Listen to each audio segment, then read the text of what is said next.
Let's look at creating and sharing a Google Doc. I'm going to navigate to the folder where I'd like to contain the file. Click the New button. Select Google Docs. A new file opens. Another option is utilizing templates. Notice the menu. Select From Template. This gives you the option of using a prepared document. You can also create your own templates.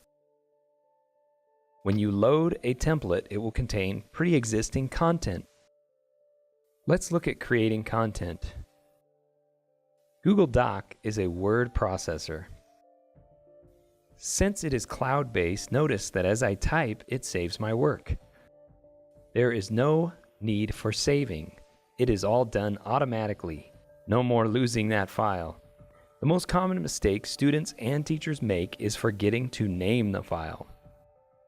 By clicking where it says Untitled Document, it will automatically pull the first line of your paper.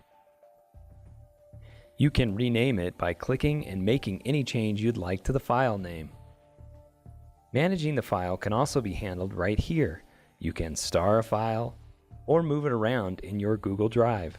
In order to save time, I will grab some content from the Photosynthesis Wikipedia page.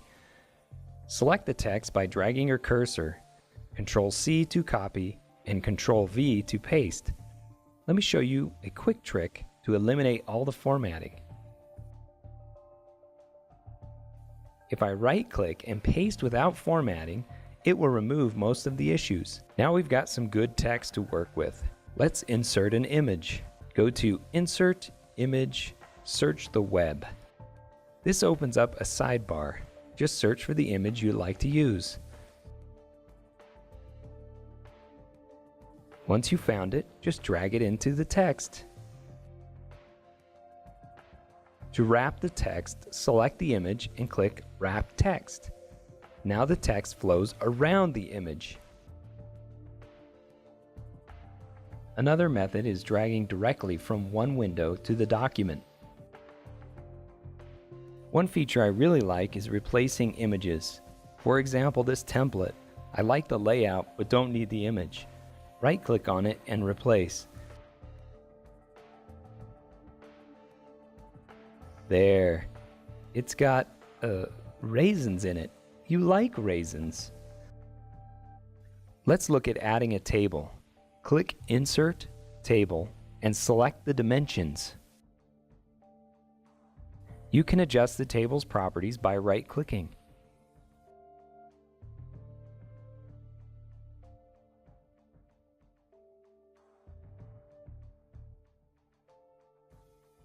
Another feature to know is making hyperlinks. A hyperlink will navigate the user to another site or location. Here's a YouTube video. Copy the URL from the site you'd like to use. Highlight the text you'd like to convert to a hyperlink. Select the hyperlink icon symbolized by a chain link. Paste the link in the box. You'll notice that when you select the text, it will give you suggestions, both to pages on the web and documents in your drive, like this presentation file. You can also create footnotes to provide more information.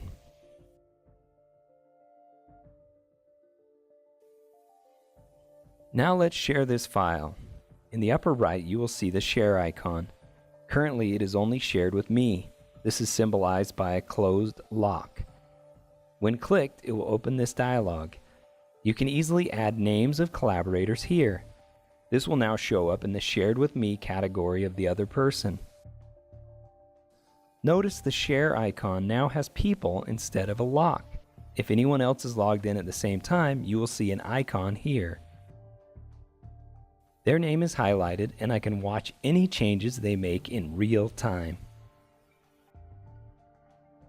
One of the best features of Google Docs is the version history view. You can find it in the File menu. When selected, you will see this sidebar that denotes all changes made to the document. You can see the different highlights for each user. This is very useful for group work to see who contributed what. Another great feature is the ability to comment. You can highlight text or images and click this plus comment icon that appears on the right.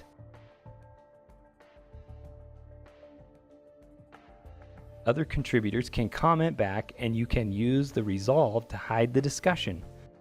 Sometimes you need a physical copy of a Google Doc, maybe for something you need to upload or attach. This can be done through the Download As option. Then select that format that you would like to save the file as. It will then download a copy directly to your computer. Need to send the file in another language? Use the Translate Document option in the Tools menu. Just select the language you'd like to translate to and name the new file. Voila! Now you're multilingual, or at least your document is. I'm going to use the Move To feature to put it in the right folder. When sharing the file, whether through Drive or through the document itself, it's important to look at the permissions of the file. Edit gives the user full rights to change the document.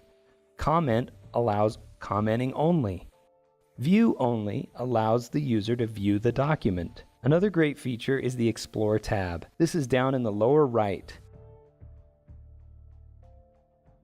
This will allow me to search the web to find images or other files in my drive.